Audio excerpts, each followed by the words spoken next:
Welcome to Oregon Voters Digest, the program that brings forward the social and political issues that are important to people living here in the Pacific Northwest. And now, your host, Bruce Broussard. Welcome again to this segment of the Oregon Voters Digest. I'm Bruce Broussard, your host, and as you know, I'm wearing three hats today. One, I happen to be the producer of Oregon Voters Digest, and as you can see my cover right here, I'm also the kind of like the director person that I get of the No Vets Left Behind, and that's another exciting deal. And the other hat I'm wearing is that I'm mayor now. I'm mayor now for the primary. Your Honor, congratulations. I'm mayor now, right now, and I've got things to do. We got work to do. We've got work to do. And I might remind the other folks about that at this point in time. These are very important times now. We're looking for leadership. And when I think about this, I think about the city of Portland and the fact that I am running for mayor for the city of Portland. But as I indicated, I've got three hats. The other person who happens to be the incumbent happens to be he's wearing two hats. He's the sitting mayor. He is the sitting mayor, and he's also just an individual. I don't know what he does now on his outside deal, but he's got one hat. So he's got two hats. He's a sitting mayor, and he's also a civilian because he's running for mayor. That's the aspect of it. So that's what it is. Then we got a number of other folks who are doing the same thing, and I'm sort of reminding those folks who are interested in running for office, you can do that. As you know, I interviewed a staff person from the auditor's office, and you can just go right to YouTube, and they'll give you the whole lowdown about what you need to do, if you will, to want to run for office here in the city of Portland for mayor. Okay, very important.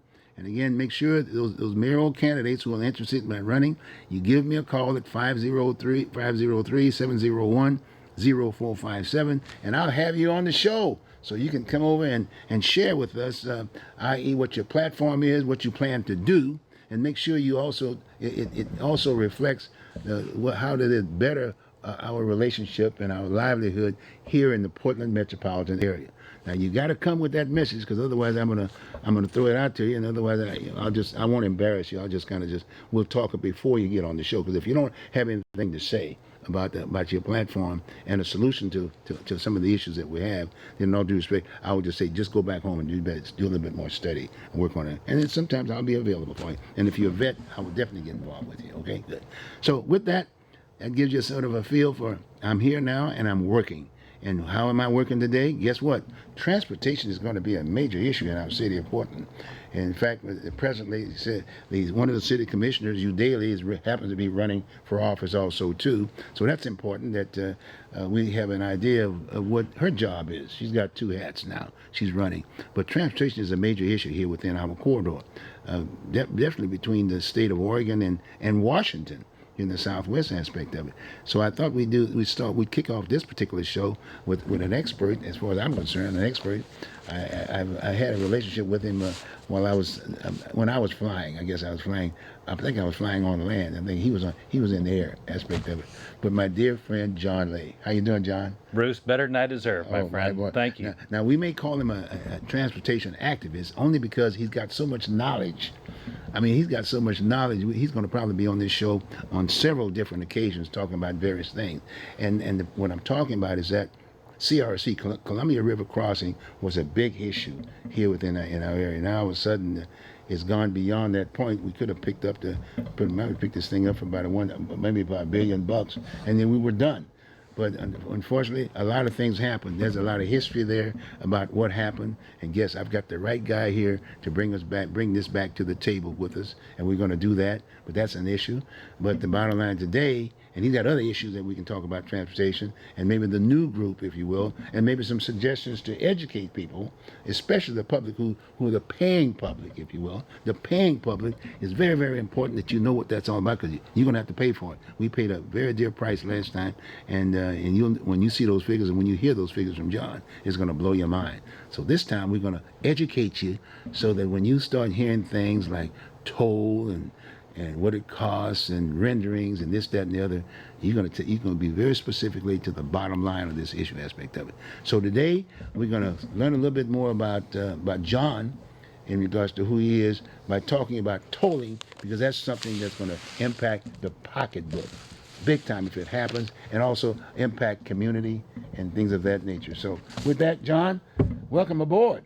Well, thank you, my friend. It's going to be a pleasure working with you. Good to see you. All right, yeah, you know, we may need a chief of staff there too. You never know. So the local community was introduced to the concept of tolling during the CRC's initial discussion. Right.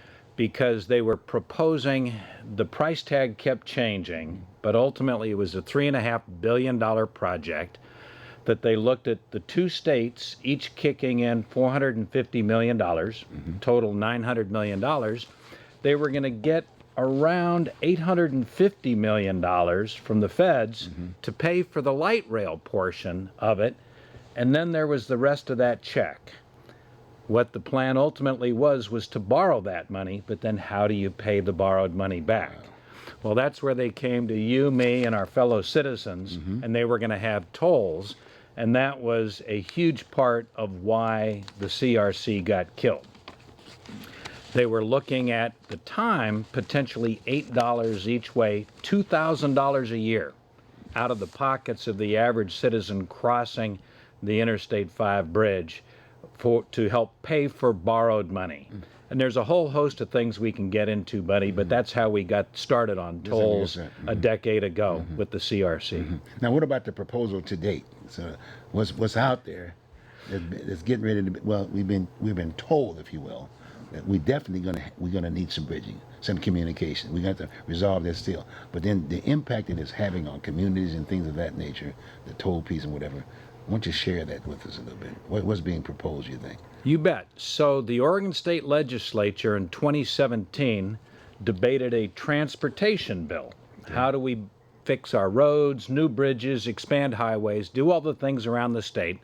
And ultimately, they have to come up with the money to pay for it. So they raise the gas tax, they raise your car registration fee, et cetera, et cetera.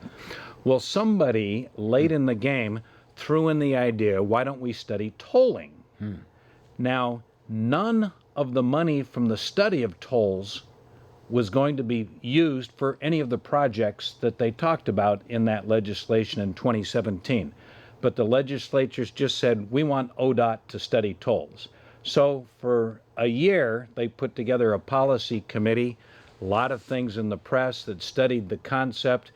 Is this equitable? Is it going to affect the poorest people the most? Of course, who can't afford it? What will happen?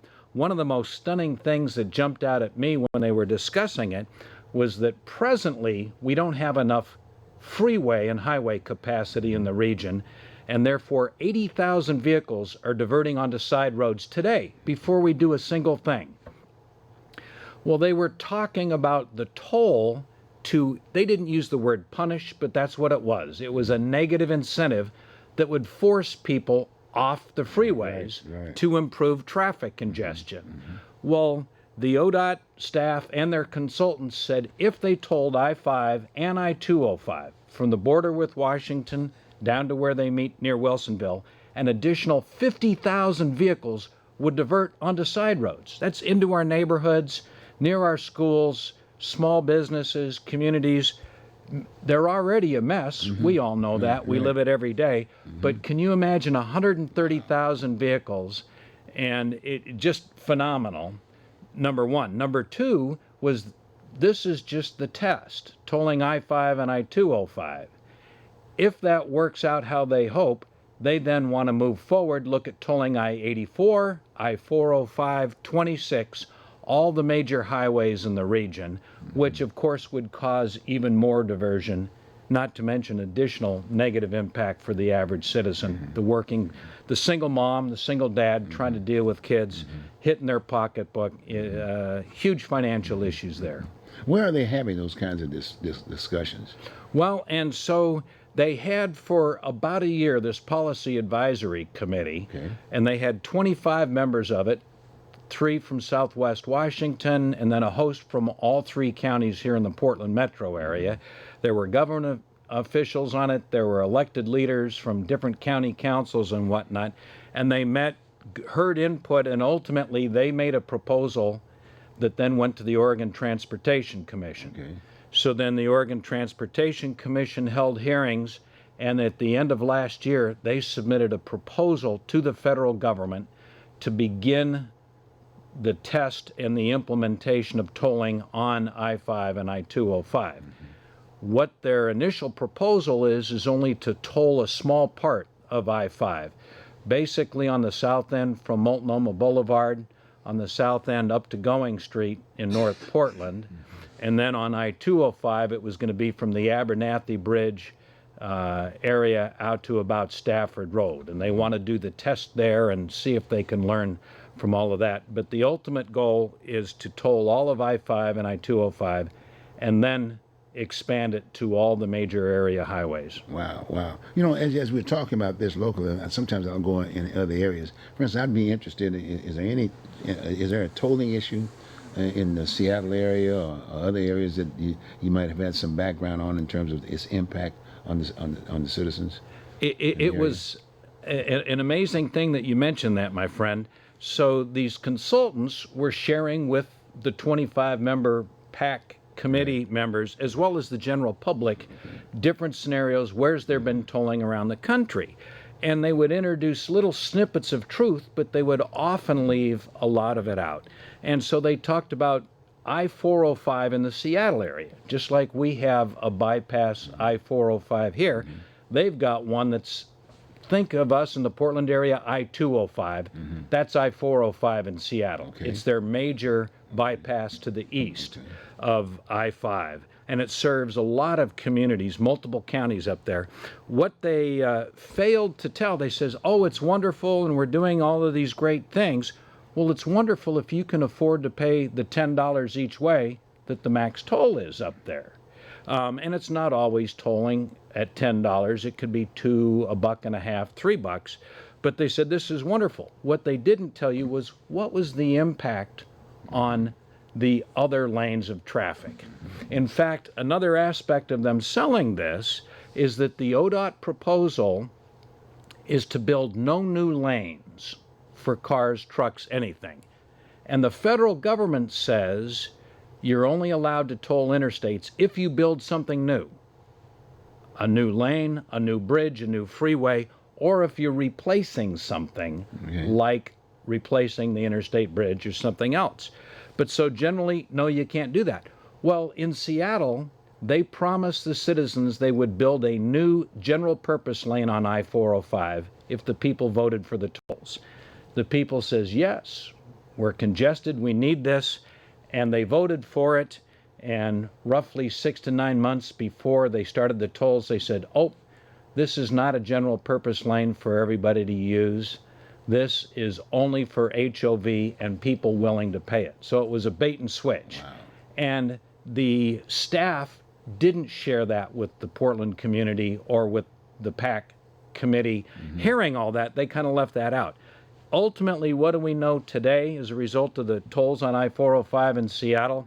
Number one, the travel times for everybody else, the average general purpose traveler that's going to or from work or whatnot, have gotten worse. They haven't sped up. The people collecting the tolls are making bank on it. Last year, for the I-405, 43 cents out of every tolling dollar collected went to the cost of collecting it. That's 43 absolutely cents. 43 cents. Now, Jesus Christ. you and your wife own a small business. Yeah. I can't imagine a small business person taking a credit card that the credit card company gets 43 cents out of every dollar you collect. There's no way. There's no way you'd make business. You couldn't keep the doors open in your business. It's just outrageous. And compare that with the gas tax. None of us like paying taxes, but if we're going to pay taxes, we would like it to be efficient use of our money. To collect gas taxes, it costs less than 1%. So common sense to me says, what would you rather have? A 1% cost of collection for gas taxes or 43 cents on the dollar for tolling? And while that's high, nationally, you will see figures 25, 30, 35, 40 cents on the dollar as the cost of collecting tolls. It's hugely inefficient. And if you're going to pick the people's pocket, Right. do it in an efficient way. Use the money in a smart way. And that was not briefed by this policy advisory committee. When you think of policy advice, now is that the governor or is that the mayor or what So in the Seattle area? Well, so the PAC, the Policy Advisory Committee, was created by ODOT here, ODOT here. to discuss ODOT the here. tolling. Okay. And so you had various county commissioners, Washington County, Multnomah County, Clackamas County. We had a couple people from Clark County, Southwest Washington on it, different people, government bodies, ODOT, WashDOT, et cetera, there, Metro, City of Portland, TriMet had a member on it. So it was a combination of elected officials and then government officials who sat at that table. But both governors were chairing basically that Well, whole the thing. governors You know what I'm weren't, saying? I'm but saying, it was who that? created by ODOT. Was And so ODOT, the yeah. So it's ODOT regional director Okay. controlled all of this, had the meetings, and held it, as well as ODOT was the one that decided which independent contractors, i.e. experts, do they want to hire to act as consultants to this policy advisory committee. Not that we're going to get in that subject, but it sounds familiar when I started thinking about Evans and Associates. Remember that one? Oh, David Evans and Remember that one? Associates. He was kind of like the chair for the CRC, that bridge at the time, right? Absolutely. And there's another challenge citizens face. Why was the CRC killed? Yes. A whole host of things. People were concerned about the tolls, $2,000 a year. There was light rail. A lot of people in Vancouver and Southwest Washington didn't feel we had the need for light rail. But ultimately, it was an unbelievable boondoggle. It was supposed to be a $50 million maximum contract that David Evans and Associates took control of to manage. At the end of the day, they spent over $200 million. Now, how on earth can you have a $50 million maximum contract and it suddenly magically ballooned to over $200 million of our money? And that leads into why are they discussing the resurrection of the Columbia River crossing today? Yes. Because both Oregon and Washington accepted federal money to help fund that $200 million and change. Well, the federal government's saying, you didn't build anything. You have a certain amount of time, and then you got to start paying us back. Because you took our money to build transportation infrastructure, you built nothing, so start paying back. So both the Oregon and the Washington legislature are saying, hey, we got to re-engage. And by the way, they just submitted to the federal government a request to delay when the final deadline is that they have to start paying that back. No, we're going to build something. Trust us. Wow. And so that, in a significant way, is part of what's driving the renewed discussions on replacing the interstate bridge. You know, when you make that kind of a statement, especially the things that are affecting the taxpayer aspect of it, you would think, well, who do I go to check this out? Who do I go to get this message, if you will, to know exactly how I should feel about this and the impact it's having on me personally, because I've got bills and whatever. And again, we've sort of like set that aside from our elected leadership. The leaders are supposed to be the ones that we've elected to be our communicator, if you will, and looking out for our. Absolutely. But unfortunately, for some strange reason, it's like a group. They're just sitting there and they're doing their own thing, and everybody's getting paid. Yes. Everybody's getting paid. Money is from the taxpayer aspect of it, and we know nothing and we get nothing. Fair? Absolutely So, right. So you, like I said, we've got governors, we've got congressmen, we've got local officials, like you said, in that aspect of it, and that's why it's so important, especially this round. You've got to ask these folks who are asking to be their leaders, if you will, in respect of it. It's almost like myself as a mayor aspect of it. You got to ask these other folks, well, what are you going to do about this? How much did you know about this? In fact, like the existing mayor, for instance, the existing Mayor Wheeler, he had to have had some background on this piece. The guy's been around. He's even handled the monies in the state as a treasurer. He handled the county as a chair, you know what I mean? And then that's he's sitting up here at the mayor aspect of it. But you don't get that information. That's one of the reasons why I'm running right now. And then we got to get the word out to the people. Now, he may change right in the middle of the stream. Yeah. He may be, because he's been invited to, because he's running for mayor. He has every right to come here and share basically what he's going to do. You know, he's got the advantage to a certain degree with reference to the media because he's the city mayor. You know what I mean? But the little people who are running don't have that access. But they do have it at the Oregon Voters Digest, sitting right here, right in front of Bruce, just like I'm doing with my buddy. Right? Absolutely. But still, But again, getting back to that, let's go back a little bit more about the tolling aspect of it and the impact that it would have on communities. You mentioned it somewhat, but let's get a little bit more into that deal. You think about, because we got a lot of bicycle lanes here, we got kids playing in the streets and this, that, and the other. And so what happens when that happens? More money, right? So one of the amazing things that was revealed during this policy advisory committee set of 6 meetings was that today 80,000 vehicles are diverting off of our freeways and highways onto side roads. Why are they doing that? The simple answer is there's not enough capacity on the freeways for them to drive. That's where the people want to drive. They get there fast, it's point to point, it gets them where they want to go, but there's not enough capacity. So 80,000 vehicles are already clogging the Sandy Boulevards, the 82nd Avenue, the 122nd, you know, the Barber Boulevard, Interstate Avenue going north, all of those things, and they're jammed up, and those are so clogged that people are starting to spill into the neighborhoods. 80,000 vehicles.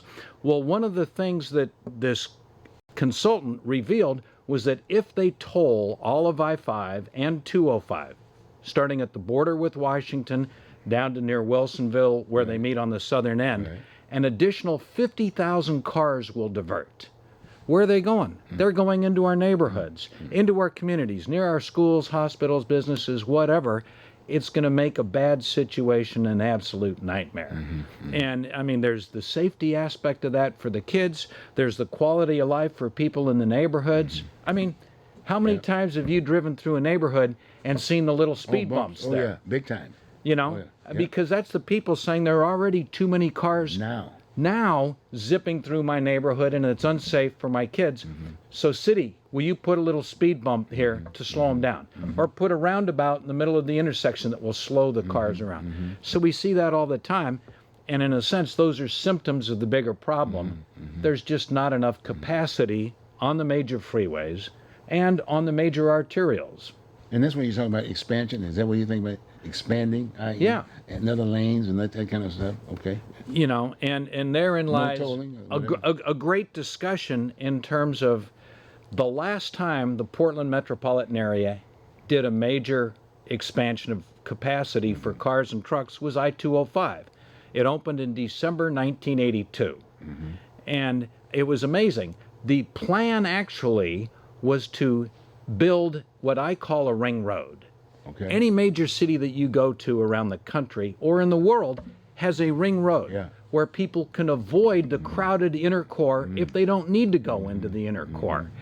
And Beijing, 8 ring roads around Beijing, China, you know, but every major city has it. Portland was supposed to build a western half of the ring as soon as we finished I-205, and sadly the politicians killed that, and so we don't have the needed freeway capacity to handle the cars and the trucks. Our population has doubled. Do you think the number of cars has doubled on the roads? Of course, and that's why we're roughwag the 10th worst traffic congestion in the nation, because we haven't provided the capacity for the cars and the trucks, for the goods and services that everybody wants and demands. And so from a safety standpoint, we need more roads. And I get it. There's an awful lot of people in Portland that say, well, we don't want to widen I-5. We don't want to make it easier for all these vehicles to come into the heart of downtown Portland. I can respect that. Why not build a bypass so that they can go around and don't have to? Oregon Representative Rich Vial offered a wonderful proposal 2 years ago in the Oregon legislature for a western bypass. And it was going to be expensive. I think he overshot, said $20 billion, because he knew people would poo-poo, oh, it's not enough, you're lowballing. He says, hey, major bucks. He was proposing a public-private partnership that says we can do this, we'll put tolls on it, the trucks will love it, and it'll take cars off of I-5, which is supposedly what people in the inner core want. Less cars in that inner core, and less trucks and all of that there. And so it makes absolute sense. We needed it 40 years ago, and we still need it today, and it's how do we move the conversation forward? Well, you know, we've talked a bit about like you said, what the problem is. And we got about 5 minutes now. Let's just talk a little bit more about the solutions. You've mentioned those solutions before, but why don't you throw that back on the table in terms of solution, the solution to the problem? Well, and like a good engineer, we all knew an awful lot of smart people in the service, and it's like, sir, what's the problem you want solved? Yep. You ask an engineer, what's the problem you want solved? Hey, if you want to solve traffic congestion, they'll tell you how many lanes, where people need to go, the start and the finish. What are the biggest businesses in Oregon? Other than OHSU Yep. and government, it's Nike and Intel I got you, yes. out in Washington County. Yes. Washington County Commissioner Roy Rogers told that policy advisory committee Washington County is gridlocked. He said Washington County businesses are going to stop using the Port of Portland unless they get another way to get their goods and services out of Washington County. Because right now, the second biggest choke point is the 3-lane Vista Ridge Tunnel from Highway 26, and it dumps it right in the heart of the crowded downtown Portland. They can't get anything out of there unless they're using 217 to go south. But if their stuff needs to go east or come north, they've got to go into the heart of downtown Portland to then get on 84 or I-5 north.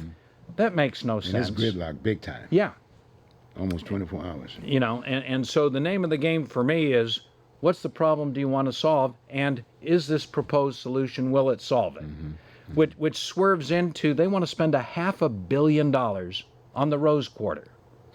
You know, that's the only 2-lane choke point on I-5, its entire length in an urban area. Olympia has 4 lanes wide in each direction, and yet the city of Portland, infinitely bigger, a lot more economic powerhouse, only 2 lanes. They need it bigger or do a bypass around it. But the saddest part of that Rose Quarter piece, half of the $500 million is going to go to create real estate, to build 2 concrete lids over the top. It has nothing to do with solving congestion problems. And that tees up another discussion for some other time, my friend. Very much so. I'm going to sneak this other one in real quick, and that was the one about the tunneling, if you will, for the steel bridge with TriMet. Oh, there you go. TriMet. I'm not going to go too far. I'm going to give you 5 minutes. I got to give you 5 more minutes on that piece. Throw it out there for me. Hey, so, you know, as always, mass transit is offered as a solution for some of the congestion problems. The reality is, in the Portland metro area, a maximum of 5% of the people will use either the TriMet buses or the light rail. I mean, you may love it, you may hate it, but the people are voting. So TriMet this summer floated 4 possible ideas. Now, they've got a lot of problems and challenges there, but their biggest one is that every single MAX light rail line has to cross the steel bridge. 117 years old. It creates a choke point. They have 1 train every 90 seconds. TriMet's saying, as the population grows, we need more ways to get trains across. So what are they proposing?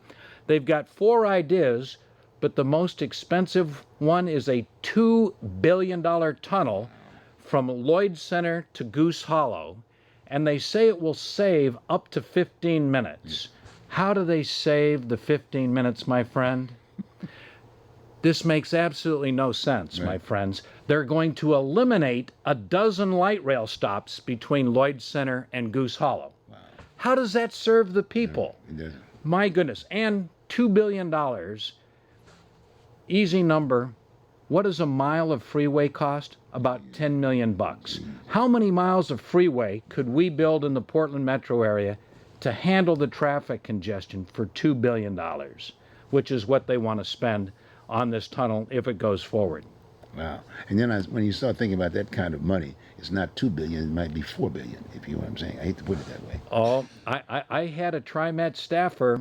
I played the gray-haired old guy and said, hey, I'm just curious. I read the price tag on this was about $1 billion to $2 billion. I know you don't have it designed, but is that accurate? And this staffer got a funny look on their face and did this, i.e. the price is well above that. And that's all of our money. And to me, to you, we want the efficient use of our money, my friend. And there's the challenge, is that that's going to serve fewer people. Wow. you know, for $2 billion. Well, folks, as you can see, the transportation activists. I mean, in all due respect, that's what you, the public, need to hear. You need to know that you're paying for it. It's costing you. So consequently, make sure you get very, very much involved with these proposed leaders that are saying that they would like to represent you in these various key positions. In fact, even like myself, that's exactly why I'm working it right now. I'm working. I got this guy. I know he's got that background, and he's got the kind of information. He's got is the old KISS adage too. I mean, he communicates well. Sometimes you can't get it in the media. Sometimes you read the editorial area and it's so confusing. You know, you need a translator. But hey, but in all due respect, it's very, very important that you know what the issues, the major issues are, and with all of the so-called development that we're having here in the Portland area and elsewhere for that matter, and people are moving in like flies. You know, with the weather and this, that, and the other, they all come in here aspect of it, and people's homes are being raised down. I mean, there's no low-income housing, if you will. Yep. There's no such animal, and then there we got well, I don't want to get into the housing, to the homeless situation at this point in time. But the fact of the matter is, we've got John here, and John's going to be back. We're going to talk about CRC as Columbia River Crossing. Columbia River Crossing. I know that if you've gone across that bridge, you know what I'm talking about. Between the hours of 11 and 11 o'clock in the afternoon, just it's packed. It's packed all over the place. But the bottom line is that we're going to have John here, and we're going to talk about transportation big time, and we're going to educate the voters because it's affecting your pocketbook. Remember that, and make sure you ask those folks who are running for office, whether you go and see them at a meeting or a debate and whatever, you can stand up. You are the right, because you are the employer. Remember that. They are employees. You are the employer, and I respect that. Fair? Fair enough, my Okay, friend. Good. Well, look, thank you very much, John. This has been just great. Okay, good. Thank you, my friend. We'll see you next time. Semper Fi. Oh, Semper Fi. Well, Absolutely. you're a good man. And he's a vet too, by the way. He's a vet. Airline pilot, right? Yes, sir. Airline pilot. He flew in the which war did you fly in? I just missed Vietnam, and Just I missed did all the Vietnam? small skirmishes okay. through the late 70s Is and the that 80s. what it was? Well, maybe that was the flight I was taking when I was going over. I replaced you. I picked it up. There you go. Good. Okay, good. We had John Lee here, and we want to thank him very, very much. And we're going to take a short break, and we're going to get to our next guest. Stick around. Go get your coffee, get your tea, and come back. We're going to talk about arms, guns. Okay, here in our area. Okay.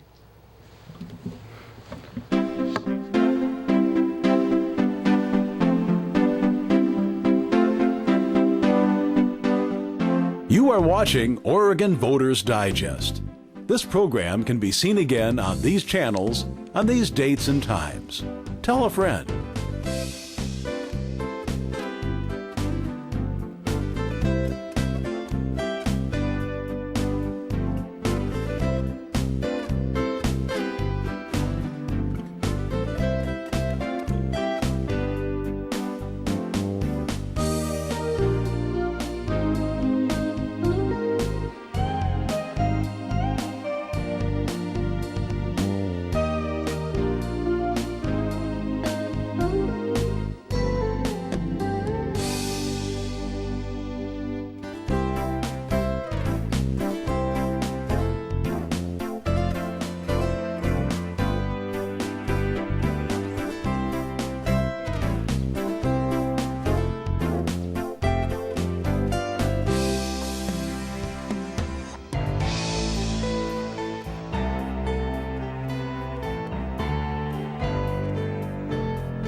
Well, I've gotten off the freeway. Am I back on now? I guess I am. Boy, we got some work here today. I'm working overtime today. I'm really working overtime today, but that's what the job is all about, right? You got me? And we're working. And we just got off of a TriMet bus because we couldn't drive beyond any. So I got on the TriMet bus, but I only went a block. So I got off, and so now I'm meeting John Sweeney here, because we got to talk about another subject matter. As you note, we've been having issues around the country, for that matter, as far as arm control and this and that about arms and whatever. And I think that's another responsibility that the mayor has to have and deal with this issue of firearms and whatever, and public safety and all that other good stuff. Because it does have an impact. And I will say this, thinking about the idea of the veterans, reaching out to vets aspect of it, and senior citizens. Many of them have been basically carrying or protecting themselves by maybe having 2 or 3 guns in their households. 2 or 3 guns in their households.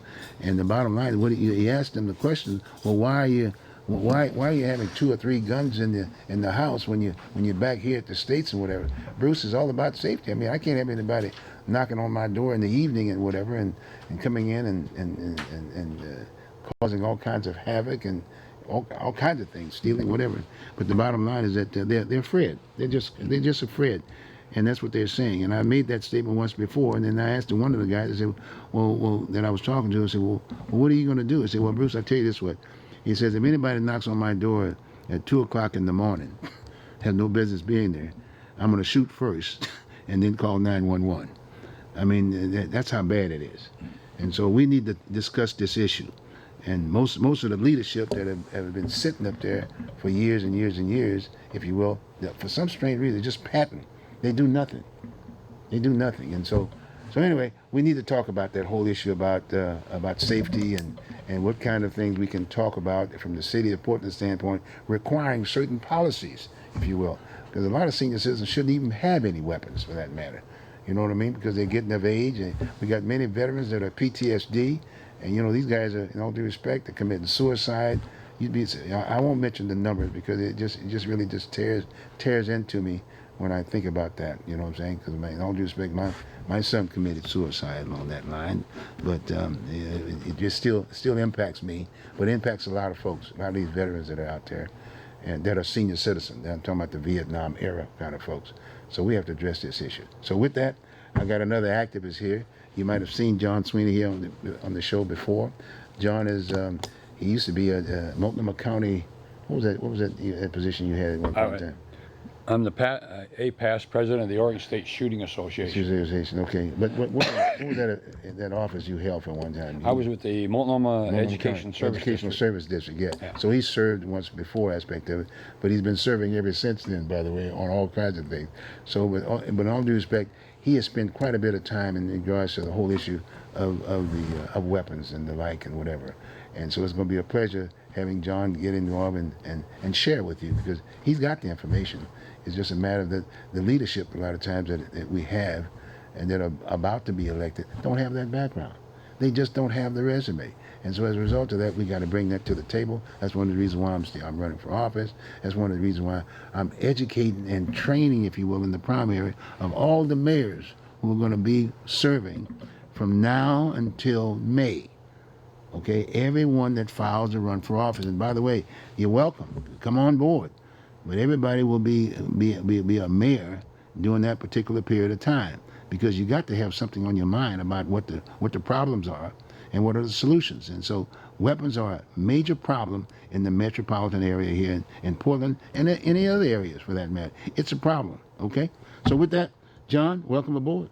Well, it's nice to be here again. Good. Well, I'll let you just jump right on in here, John, and throw it on out there to us. What's up? Well, first of all, gun control is not about guns. Okay. Gun control is about control. Okay. In fact, if you look beyond the firearms, take a look around the city of Portland. You see all these bioswales, and you see all these big apartments that are built with maybe 50 to 100 apartments, no parking spots. That's to make it more inconvenient to have an automobile, and that is to control you. Because if you don't have an automobile, the thing is, you are immobilized. The type of jobs that you can get or take goes way down. And then your children don't get a driver's license, so a lot of their jobs disappear. When they're pushing bikes, though, you remember that now? But some of these seniors can't ride bikes. We need a tri-bike. So you have to open up the lane. So all of a sudden you end up with the whole road going. Because I'm going to demand the fact that the seniors are going to have to be respected.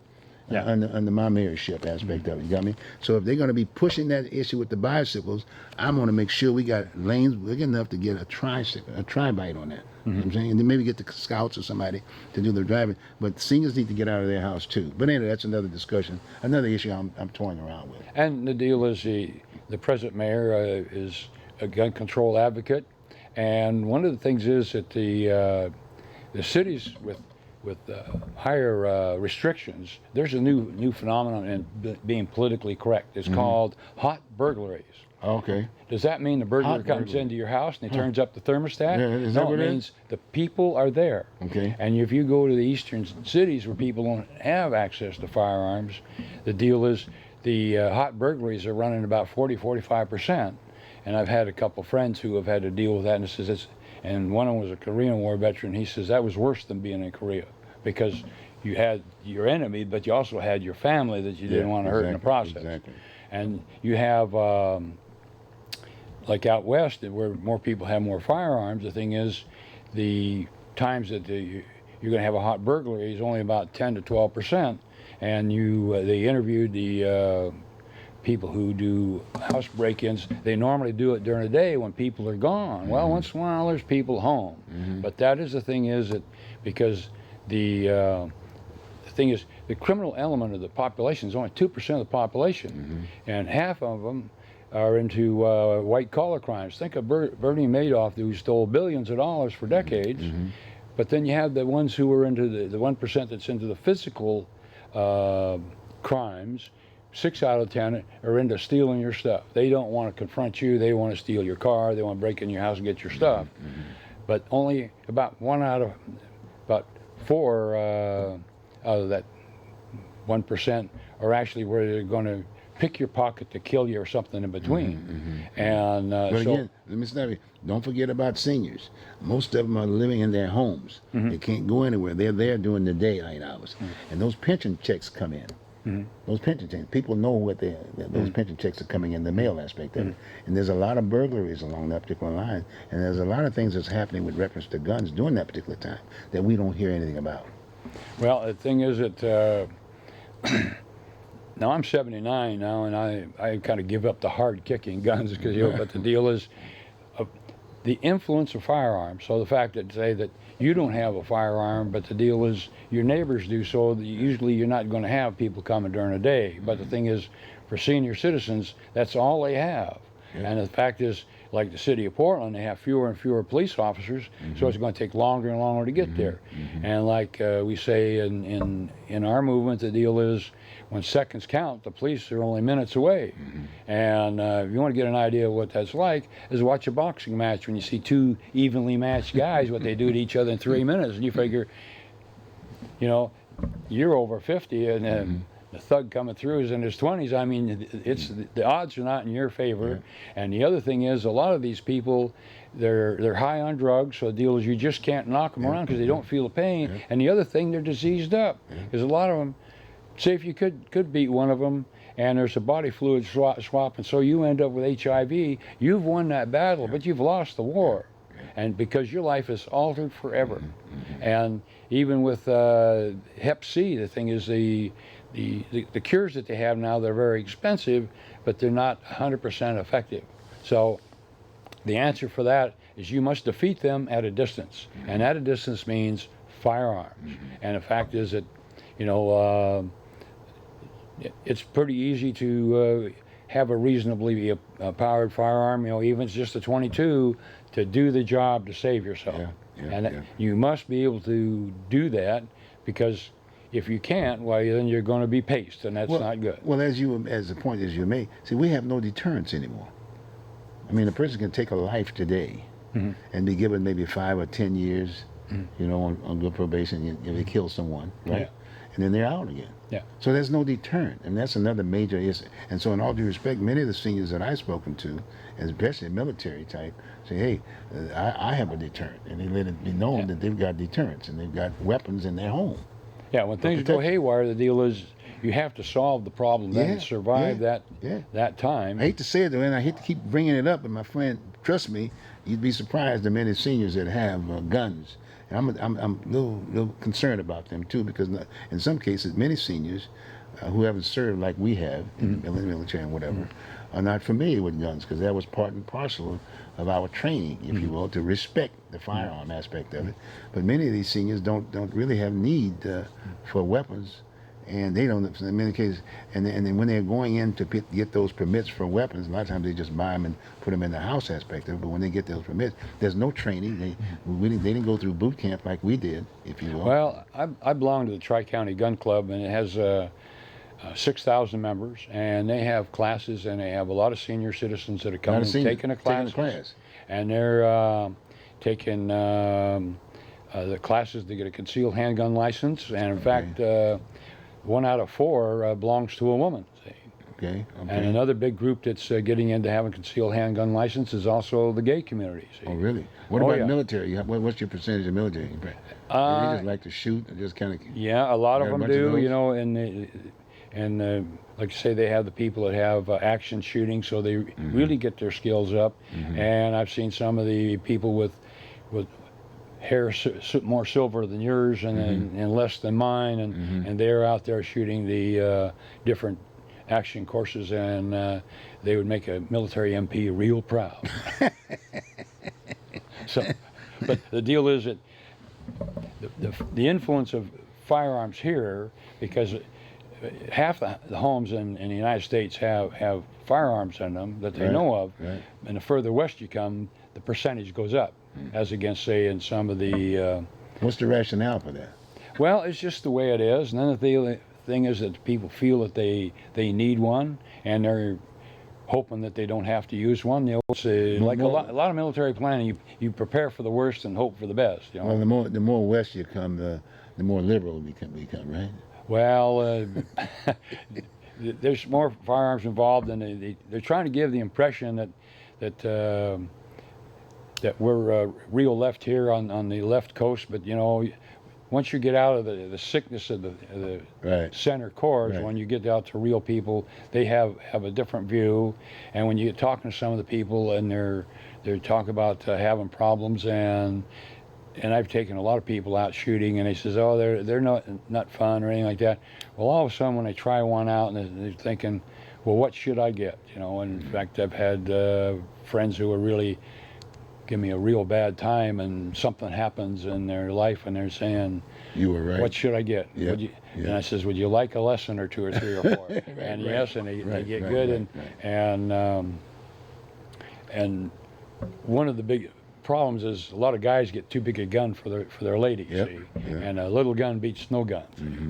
And so, you know, like a 380 or 38 9mm works good. What does that look like? Is that a bazooka you're talking about? You see no, it's not a bazooka. I thought it was a bazooka. It's a nice size handgun, you know, and for home defense, you want to have a 4, 5, 6 inch barrel. In other words, 4, 5, 6 inch barrel. Yeah, because if you're carrying concealed, then concealability is a consideration. But if you're a little bigger, you can carry a 4 inch barrel gun if you wanted to. You're big enough, see. And I don't carry. I got these. You'd probably give them the Marine Corps growl, and the deal is they'd mess their pants. Then it's a question whether they're proper or not. Yellow in the front and brown in the back. Yeah. But anyway, look here. We got about 10 minutes. Let's switch over to the legislature. Okay. You know, because I know we're in both parties. We represent both parties, right? Yeah. But the bottom line is that the legislature now is the Democrats are in charge, if you will. Correct. And they're going to be dealing with the whole issue of gun control. I mean, that's a national deal, but I'm more interested in the state of Oregon and Vanport, if you will, and Portland, and being mayor with me. What am I going to get from the legislature to deal with that problem, some of the problems that we were talking about? Well, one of the things is some of the mayors, including the present mayor, they want to do away with the state-wide firearms preemption law. And when I testified in 87, 89, and 91, we got 3 good laws in, and one of them was a statewide preemption law. What does that mean? Okay. Simple form. Well, the thing is, before the law, say you had a family heirloom firearm and you didn't want any more, but Uncle Hal in Klamath Falls would say wanted, so you go down to visit. Well, you stop someplace for gas, or you stop to get something to eat, and in this other little town, that was illegal. Why then all of a sudden they call the cops and you're in trouble. See. Whereas the firearms preemption law, basically the state legislature makes the law uniform statewide. Okay. And see, and the cities and counties are allowed to have restrictions on where you can shoot guns and where you can carry them a few times. I'm still not catching the preemption then. Well, the thing is is, carrying the weapon. I'm in the car. it's so that when you travel around the state, you have uniformity in the laws. So the fact is, if you understand the law here, it's equal statewide.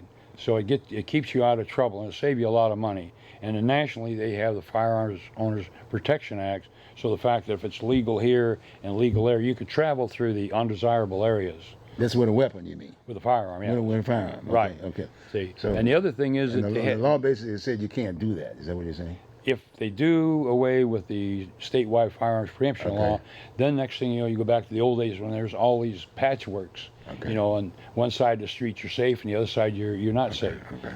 And Okay. and it still goes back to the fact that 98% of the people are law-abiding citizens.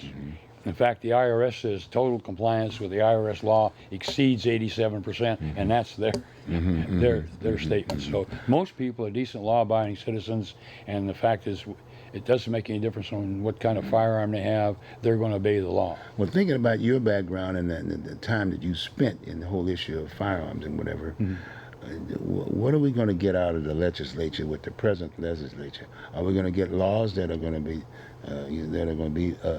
proactive from the standpoint is going to better our way of life and deal with the issues of seniors, if you will, and the problems that they have, public safety and all this other good stuff?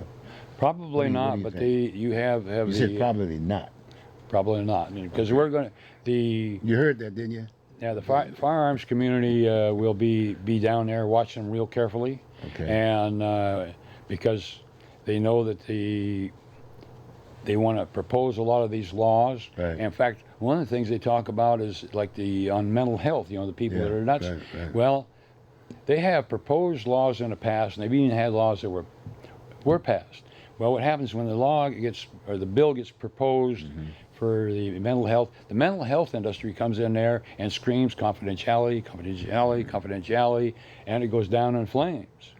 And in fact, sometimes the only thing left is if you had some counseling, you could be in trouble. And in fact, President Obama had made it so returning veterans, if they had a little trouble with their money, they were denied their constitutional rights. And they've actually had the laws get passed and signed by the governors and everything, and the mental health industry would come in there and they would take it to court, and next thing you know, just a few weeks after the governor signed it is null and void. Another point, we got about 5 minutes. The other thing is that we got a lot of young people. A lot of young people, if you will, are involved, if you will, in the whole issue of shootings that we can see of late. But again, when you think about their background and you think about our background, when we were coming up, ROTC was available, Reserve Officer Training Corps, in the high schools. They have a few now. But my point is that I'm just thinking in terms of the solution, it should be in all the schools as far as I'm concerned. It's just basic. This is another basic training kind of a deal. Yeah. Well, actually, several of the high schools had shooting ranges in the bottom. Yeah. I went through that whole process, but in Texas, all of the schools were required to have that, and it really helped out too, quite a bit, if you will. Well, John Nichols, he's not with us anymore. He used to talk about going out and to catch the TriMet bus, and he'd have his rifle and his shooting bag, and he was going to go someplace for a match. You know, Well, you can't. Well, that's kind of pushing. he says he even come home at 2:00 at night. Unless you have a uniform on, I mean, that's kind of tough to sell there, John. I'd have to jump on the guy then. No, he was just wearing regular school clothes, 10, 12 years old. I can't do that, John. I mean, don't get me wrong. I mean, it's a respect, though, for a certain degree. We need certain things, and because our young people today, that's the other thing about our young folk. We're just not standing up and setting the example, if you will, as much as possible. A lot of them don't have any careers. They have no hope, if you will, of trying to figure out where do I go, where do I stand. The family members and this, that, and the other. But in the school piece aspect of it, the firearms aspect of it, the bullying and all that kind of stuff that's happening. It's just young people, like we all did. We had all kinds of adrenalines and whatever. We wanted to get involved. And some people play football, basketball, baseball, whatever. But you get mad at somebody, you get the little fisticuff, maybe they should put. I'm just throwing some stuff out to the table, if you will, for the legislature to think about. Maybe they should have boxing matches at schools, you know, so the guys could just have at it. You know what I mean? That'd be a fun deal. You know, huh? And let them go at it. Yeah. Because I guess I'm throwing these kind of things out because I'm looking for something that would. Something that young people would be addressed, if you will, to deal with these issues, because they too have they're in the sort of that mental illness kind of a deal. You can develop in that form if all of a sudden you're just neglected. You're not the big guy, you're the little guy, right? Well, you know, I talk to some of the kids and stuff and just, well, I'm just a kid. Are you going to school? Yes. Okay. You're a student. Your job title is student. Your job is to learn and train and prepare for the future, right, with your family and the family that you will have. And what you need to do in school in the 6th grade, because the kids are 11 and 12 years old, is law-related education.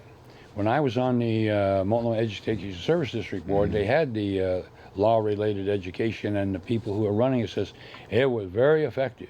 And it says especially they get the kids that were in trouble, and it says they take them down there looking at everything, and they would go down and see these guys in their yellow jumpsuits and the bracelets on. And in fact, one of them, he had a neighbor that would go on business trips, you know, for 30, 60, 90 days every so often. Well, he went down there, and his neighbor was on a business trip. He was... He would be sent to jail every so often for 30, 60, 90 days. And they had the neighbors con the fact that, you know, he was on a business trip. No, he was all locked up. Well, but like I say, we're talking about something that needs to be addressed. You know, that's going to be one of the areas that I'm really going to focus on. You know, I like the idea of the ROTC thing. It's a good deal, and you can get scholarships there, and for that matter, go to college from that point. And our Boy Scouts are scouting back in the schools, you know, because they've gone against scouting. Yeah, scouting. And the other thing and the recruiters, and like I was a recruiter, and I was it's not a recruiter, but the bottom line is that I think I gave a lot of folks an opportunity to get out of the hood, if you will, and that was an opportunity. So I guess I'm throwing these things out to say that the legislature's got to be a little bit more responsible, and being the mayor that I am, I want to find out what kind of benefits am I going to be getting to offset some of these problems. We do need law enforcement. We need some more money. We need some bodies, if you will. And I guess my solution to that problem is very simple. I'm gonna pick up the phone and call up the governor. I need 50 bodies to come over here ready to go, because we're going to get some things done. For instance, just like the old Wapato deal we talked about the homeless aspect of it. We got to pick these folks up and go and vet them in the old Wapato building that's still sitting there, and hopefully we're going to try to address that. I'm going to try to get that building back. We need those beds. We need those beds, and we need to clean the streets up right up front with you. But anyway, we can go on and on and on, but I want you to spend a little bit more time. Maybe we can get the NRA. Is the NRA here locally, real quick, right? I could probably get somebody. You can get them down here right now. Get somebody still in. And I did pick up my national. Well, I'll talk about that at another point in time. But the fact of the matter is, they're looked upon as the leading force behind that piece, and we need to talk about it. I want to get them to the table, and I want to know what they're going to do as far as they're concerned about this piece. You got me? Okay. Well, look, this has been great as usual. You're going to be back, right? Oh yeah, anytime. Okay, good. Well, find out what that legislature says. You got the Democratic side. You go in the room there and ask them about that, you know, and get the chairman of the Democratic Party to come here. Yeah, I get in there and talk to them a lot, and I hold my nose while I'm talking to them. Is that what I mean? But okay, let's go. We got Kleenex here. We work it out. No problem. John, always a pleasure. Okay, folks, take care. Tune in again. We'll be ready and raring to go next time around. And all you mayoral candidates, give me a call.